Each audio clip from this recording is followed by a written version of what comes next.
Hello and welcome to another edition of Shropshire Business Live TV. It's a double bill from the Telford International Centre this time round. Behind me, as you can see in full flow, is the skills show from Telford and Wrekin Council and lots of big sponsors. And we're going to be talking shortly to some of the sponsors who are here today who are involved in our Shropshire, Telford and Wrekin Apprenticeship Awards. We'll also be reporting on when we were just down the way, a couple of halls further along, a few weeks ago at the Shropshire Business Festival when there was absolutely tons going on there. So without further ado, let's get stuck in. Now then, Incom Training Services are once again sponsoring the Manufacturing and Engineering Apprenticeship Award category this year, and I'm joined by two apprentices with Incom who are working with local businesses. So just introduce yourself and tell me what you're doing. Hi, my name is Melissa Hayward. I work at Borama and I do my training at Incom. My name's Beth Dew. I work for a company called Hoshizaki who make commercial ice machines. And yeah, I do my training at Incom as well. And what was it about taking this route, this training route, and going down the apprenticeship path that appealed to you? I already did my level 2 engineering at school as a GCSE, and I always loved engineering. I did my work experience at the college a few years ago, so I thought it'd be a great idea to come do my level 3 engineering at Incom. And what sort of thing have you got up to in the job so far? At Incom I've done my hand fitting and CAD, and now we're doing milling at college. Enjoying it? Yeah, it's so fun. What about you? What sort of things are you doing? At work at the minute I focus on CAD, and at college I've done the same thing as Melissa.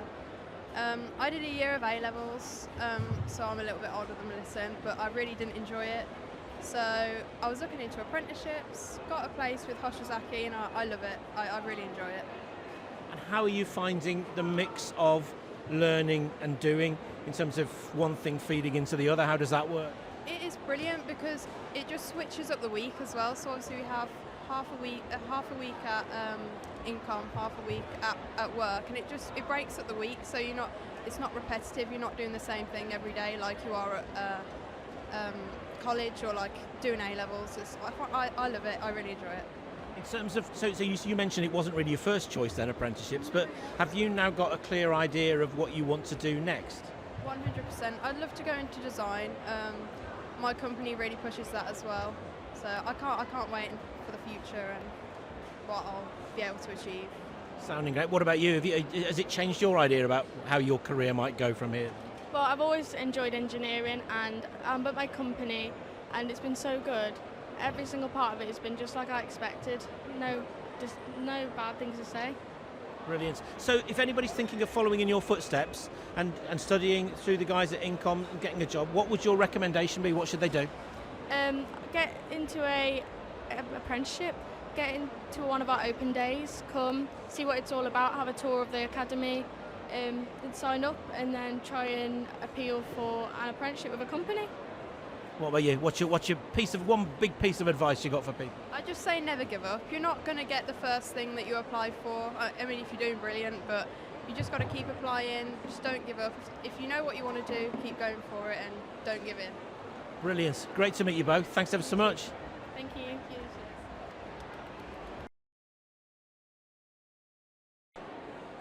Well, I'm here with Chris Field, Business Development Manager at Telford College. Chris, you're here today at the Skills Show. How's it going? Yeah, really good. Really busy start, so hopefully that keeps on throughout the day. Great to speak to people about all sorts of things that they can do in the future. I've seen you've been busy while we've been waiting to film, which is great news. You're headline sponsor here today as well, aren't you? Yeah, we are. Yeah, it's something that we're really passionate about, getting the message out to young people and people looking for skills in the local area, and all the things that we can offer as a college. Hopefully that really benefits the local people. We've talked about apprenticeships before. Just give us an overview again for someone who maybe doesn't have quite that idea. So apprenticeships, they're vast. There's lots of different sector areas that people can do. So whatever people's aspiring ambition is, they can probably get an apprenticeship within that area. So we try and advise and give people as many links to companies as possible. We'll take people through quite a bit of a few steps to make sure that they are ready for an apprenticeship and give as much advice and guidance as possible. And the apprenticeships will work different ways. People will come into college for 1 day a week and they'll work for 4 days a week. So over the week, that ultimately equates to a full-time role. And they will be learning different theory. They'll be learning different practical elements depending on what subject area it is. and be gaining skills, and that's the important thing: experience, skills, knowledge, and hopefully set themselves up for a really vibrant opportunity for their career. And it is a great opportunity, isn't it? You know, it's that learning, it's the working in the real world at the same time. Yeah, absolutely. I think that's definitely something that we're really passionate about, is making that gap from education to a working role closer, really, and making sure people have got that support. They're not just jumping into it, they've got that support to transition them into that, and they're going to be successful. And in terms of employers getting involved in this, are you seeing more employers getting involved? Yeah, I think in my experience, Telford and Wrekin, Shropshire companies, absolutely fantastic.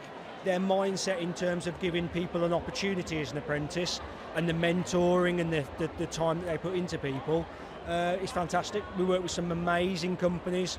We can't shout out to them and give them enough credit, and hopefully we play our part in that as well. How satisfying is it then when you've seen someone go through that process and they've come out and they're actually in the working world, they've got their apprenticeship? Yeah, that's why we do it, to have that positive impact. We don't just do it just to, do our job role day in, day out. That's what we get satisfaction from, working with people who, don't necessarily have an idea about what an apprenticeship is at the start of it, or they might have a small idea, but giving them the advice, the guidance, working with them to get them into a really fantastic opportunity, and then see them thrive and prosper. And then it's really good because you see some people obviously develop within the company, and 2, 3, 4, 5 years later, they're onto some fantastic things, and it's all started with an apprenticeship. Are there particular sectors where you maybe are looking for at the moment? So we offer a wide range, really. So we do office-based qualifications, so things like your business admin, IT, marketing, some really good opportunities within those roles.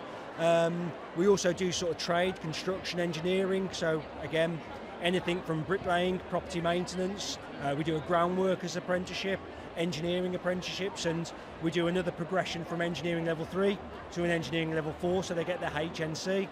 And then we also offer things within early years, teaching assistant and healthcare, so very much like that educational side of things. And we're always striving to put more things on. The key thing for that is listening to our local employers and what they need, and then we can sort of backtrack a little bit and go and do the sort of work to put those apprenticeship qualifications on and then attract people to them. So obviously we've got people about to leave school now, getting ready for their exams, maybe looking for an apprenticeship. So what's the advice for you then, from you to them? The advice now is really concentrate on those exams. The grades that they get can be really important to what apprenticeships they can go for. And that sort of then feeds into keeping options open, really. The more options that someone has, if they look at sort of college, they look at full-time courses, they look at apprenticeships, hopefully it gives them as much information to pick the right sort of route for them. And the other side of things is people will make mistakes on what they pick. We can work with people if they do make a mistake and they sort of regret what course they've initially gone on to. It's not easy though, is it, Chris? You think, oh, I want to do this, and then you think, actually, no, this isn't for me. Yeah, and that's where we can be flexible. Yeah. We're not here to sort of, someone makes a mistake and that be a negative. We want to turn that into a positive. And there's all sorts of options that we can work with people. Obviously, we don't want people to make mistakes, but we want to make sure that people know it's okay to make mistakes. The other side of things, if people do their research now, hopefully it minimises that, and hopefully it doesn't put them in a position where they find it a bit negative potentially. So if people want more information, they can head along, just search for Telford College, they'll find all the details. That's it. Come and speak to us. We've got lots of staff with wide backgrounds, so come and speak to us. We're a friendly bunch. Which is great, and I know you are. If you're sponsoring this event today, you're also sponsoring, headline sponsor as well, for our Shropshire and Telford and Wrekin Apprenticeship Awards. It's something you did last year. How did that go for you last year, being a sponsor? Yeah, that's right. It was brilliant.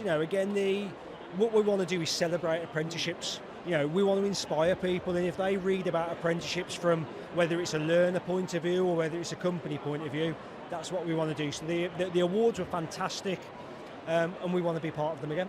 It was really good fun last year, and just seeing those people, celebrating, as you say, apprenticeships, being rewarded for what they've been doing, and to have Telford College as part of it, it was fantastic for us, so thank you. Brilliant, thank you. Chris, I'll catch up with you again soon. Fantastic, I look forward to it. So Dyke actually are once again sponsoring our business, legal and finance category at the Apprenticeship Awards this year, and I'm with somebody who's going to tell me all about it. Just introduce yourself, tell me what you do. Hi, I'm Molly. I'm a junior audit and accounts trainee from Dyke Yaxley. I'm based in the Telford office. And it's a really busy start at the skills show this year. I know you were here last year as well. Feels busier this year, doesn't it? Yeah, definitely lots more students around, really interested in an apprenticeship. What sort of things do you use an event like this then to tell them? Just to introduce the idea of an apprenticeship in accountancy, really, as it's not something that a lot of people think about when they're in school. So we are hiring for our 2026 intake of trainees.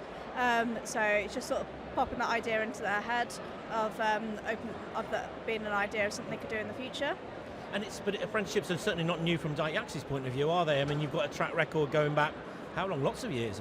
Yeah. So we've got directors who started on our trainee programme, got client managers who have been here for 5, 6, 7 years, who started out as trainees or on work experience placements. So yeah, I started myself 2 years ago as a trainee. As an apprentice? Yes, as an apprentice, sorry. Yeah. So how did you find the apprenticeship? How did it compare with what you perhaps expected it to be? It was definitely what I expected in terms of you get the right amount of support, the right amount of training, and the right amount of in-job, in-work experience, and it's a really nice balance between everything. And I guess from your point of view, being able to see that people who've started as apprentices with the business have worked their way up into senior positions is a really good incentive to follow their footsteps, isn't it? Exactly, yeah, it's really nice to see the success stories of people that I work closely with, of how they've come in as an apprentice and worked their way up from senior, semi-senior right up to client manager. It's really nice to see the progression that I can look towards. And I bet you didn't know media interviews in front of a camera was going to be part of the job description, did you? No, that wasn't advertised. So all done, all handled with perfect professionalism, which is great. What's the best thing then about being an apprentice at Dyke Yaxley? The best thing would definitely be the amount of support that you get from your peers. So we work closely in small teams, so you've always got a senior or a client manager on hand who you can go to with any questions, and we work very closely, very tight-knit, and it really means that you get a lot of support throughout the day, and you're never pressured to ask. It's just a very calm environment, really easy. Yeah. Well, you've got lots of customers on your stand, so I better let you get back to it. Thank you so much for sponsoring the awards again this year, and I look forward to seeing you at the awards event in October. Yeah, we'll see you then. Thank you. Stephen Owen from Paperways has got Haribo on his stand, so you're the first port of call this morning. Stephen, good to see you. I mean, you support apprenticeships in every way, don't you? You employ them, you champion them, and you won one of the awards last year. So what is it about apprenticeships that's so important, do you think? I think when you're a business owner and you're born and bred in Shropshire, as I am, I think it's a real key thing that the only way we can ensure that the skills for our older people have got and that have developed over 20, 30, 40 years, we hand them down. So years ago it used to be called grandfather rights through the very old apprentice scheme. That's gone, and now obviously it's all the MVQs. So we encourage it, we take it in, and we're saying to the kids, like, come and learn from the people, because our workers are getting older every day. Like, obviously we had a brief little chat before, Carl, and 25 years is a great time as time flies. But 25 years for a kid coming through, you want to take them from a 16-year-old and take them to that person who can just do everything. And then it's the only way that we can keep the cycle, just keep construction cycle moving. Otherwise, it's going to grind to a stop. And the government's talking very much at the moment about some pretty ambitious house building targets and all sorts, which I guess means your need for staff is greater than it's ever been, isn't it? Yeah, I think particularly we don't do this massive amount of house building like other people do, and whether we take that move in the next year or 2 years. So we stay very much traditional, a lot of schools, a lot of work, and we're obviously our USP is schools, but we still need the apprentices. But the problem we've got is obviously as the government moves to that, they've got at the same time, we've got to make sure they support all the other infrastructure builders. But it does make the sector feel like it's vibrant, doesn't it? It gives the impression if you want a career in construction, there's going to be lots of opportunities for you. I think certainly the stigma's going out of construction. It's definitely an industry to come into. I was at after school the other week doing some chats to year 9s and year 10s, and saying to them, it's like, you as a bricklayer, you as a joiner, you can actually go and earn £60,000.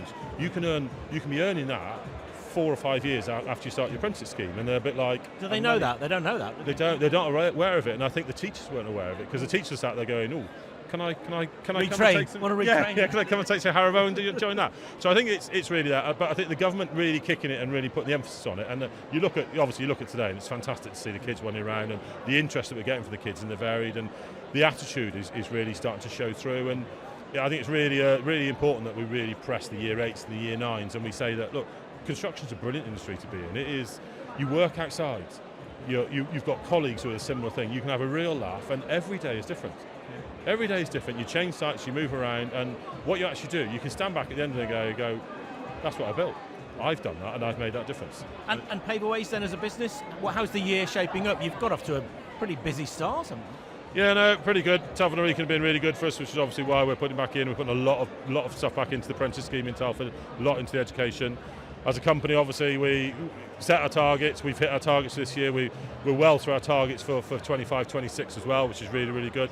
I've got a fantastic team who works for me, and like, you know the team, but lo and behold, like probably 40% of the team are former apprentices that have come through our business. Worked their way up, haven't they? Some of them are here, but they're too shy to talk on camera at the moment. So you need to do a bit more PR training with them, I think. I think we just need, probably just grab them over and we'll just say shove it in front of them. But they'll learn. But that's all part of their development, and that's how you do it. Like, we all love talking to the camera. We all obviously clearly love talking to you. But there's some days where you're like, oh my God. But yeah. Our job's to make it easy, Steve. That's what we do here. So, but thank you so much for supporting again the Apprenticeship Awards this year and the construction category. Looking forward to some good entries. Yes, yeah, I did. And I think particularly what was good last year is when we had the judging day and sat there. And I think when you got similar-minded business people around the room, and they're obviously all Shropshire and Telford Wrekin business people, and it's really nice to take all their views on how they're finding their sectors and how they're finding it, and to hear the positives and the negatives. And I think that's what it is. It's like, let's drive those negatives out and let's really push the positives really hard. And I think the more we can come together as a group, as construction, as different sectors, then I think the more successful we can be. And I've still got this firm commitment in my life that whenever I finish working for Paperways, I am going to make Shropshire and Telford and Wrekin a far better place to come and work, and that's always been my goal. So. Perfect way to end that. And just for future reference, I only eat the green M&Ms. That's all. Thanks a lot. Good to see you. No problem. Well, that's just about it from the Skills Show. However, earlier in March, it was the Shropshire Business Festival, also at the Telford International Centre. Lots of businesses coming together for some networking, for some fun. It was a fantastic day. Carl went along and had a look at what was going on. Lots going on the Shrewsbury College stand here, as we can see in the background, bricklaying and all sorts. And I'm with Jules now, and your job is to recruit apprentices, isn't it? So tell me, what actually is a typical week in your working life then? So I do pre-screening and interviewing. I do obviously the initial conversations with employers to identify sort of what they need and what job roles and responsibilities they want to fill. Try and then marry that up, and then try and find either existing students, but I try and do external adverts as well to encourage sort of availability to everyone around the county. And do you find that employers know what they need? No, not really. Sometimes I question whether I know, but no, I don't think they necessarily know what apprenticeships are out there. Obviously a few years ago it changed and it's evolved massively, and there's, I think, far more available for an employer. So it's just identifying what their needs are. They'll come maybe thinking they know, and then once we talk about it and we talk about what the role involves, then I can obviously go forward with suggestions. What are the particular strengths here, in terms of demand and, what you can offer? Are there particular sectors where there's going to be more volume than others? So as a college, I'd say our sort of main areas are engineering, and we offer huge amounts of pathways, and because we've got such a big facility and remit available, we can be quite adaptable from an employer's point of view. So that helps in the sense of we get a lot of vacancies, and we've had a lot of investment at the college itself. And then construction, because we offer the majority of the trades, if not all, we have that as a large sector as well. What sort of questions will the people that are here today typically be wanting to ask you then? What vacancies are available, when vacancies will start going live. So I find this is quite a tricky time of year because a lot of companies, for example, will be waiting for the next fiscal year, so they'll not necessarily know what their budgets look like for then what their vacancies will look like. So it's just almost managing expectations and letting them not be too disappointed when they are going away from here and looking online and there's not necessarily that huge bulk of vacancies that you would then see maybe towards the end of April, beginning of May. So in that sense, this is a really perfect time of year Yeah. to be having this show, isn't it? This exactly, because of the fact that the conversations and the understanding from a student's point of view, they'll know whether an apprenticeship is potentially a route for them. So those conversations are really important for them to have now, and then to have the discussions about where they can find vacancies, how to go approach employers, even if they're not running a vacancy, giving them those tips and techniques on interview, and how to get your foot in the door initially with an employer, whether they're running an advert or not. So I try and do quite like a rounded, holistic approach to it, rather than necessarily the stereotypical look for a vacancy and then go for it. Well, today is an example of how interactive and how visual Yeah. the whole apprenticeships world is. People have to appeal to potential candidates in a really different way now, don't they? Yeah, they do, and you have to stand out, and you have to. I try and get them to think a little bit outside the box. So that a lot of kids that I've spoken to today, this morning, have said, "Oh, well, I haven't had a job," and it's trying to say to them, "Well, do you play a sport?"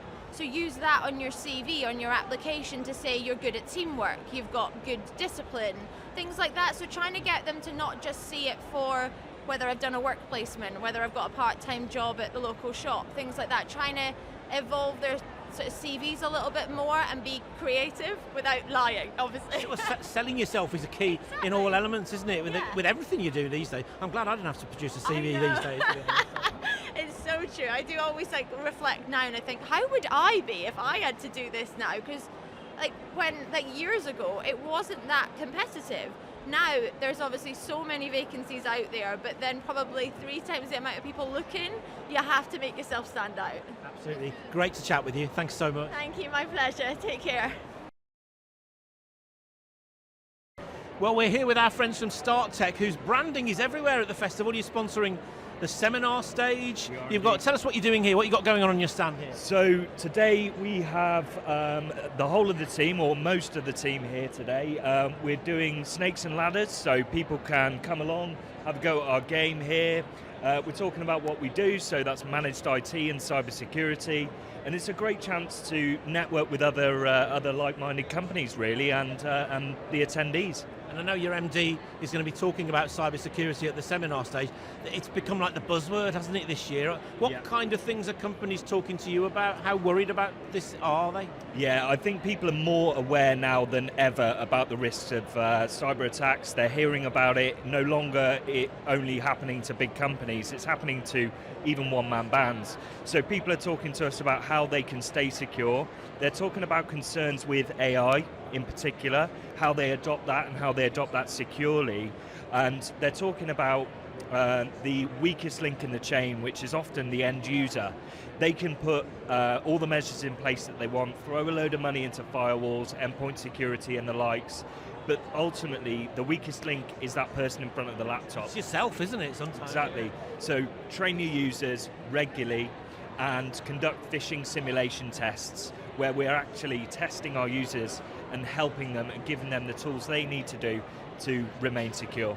Are people worried as well about where their data actually goes? You know, if you're using an AI platform, one of the many increasing number of apps that are coming on stream, and you're feeding information into them, there's a concern, isn't there, about what's happening with that data and who's going to use it? Yeah, absolutely. So that came up in one of our seminars that we conducted earlier, and a very valid point. If you use something like Microsoft Copilot AI, that is linked to your tenant. So wherever your files are stored, they'll be stored in the same area, so normally the UK.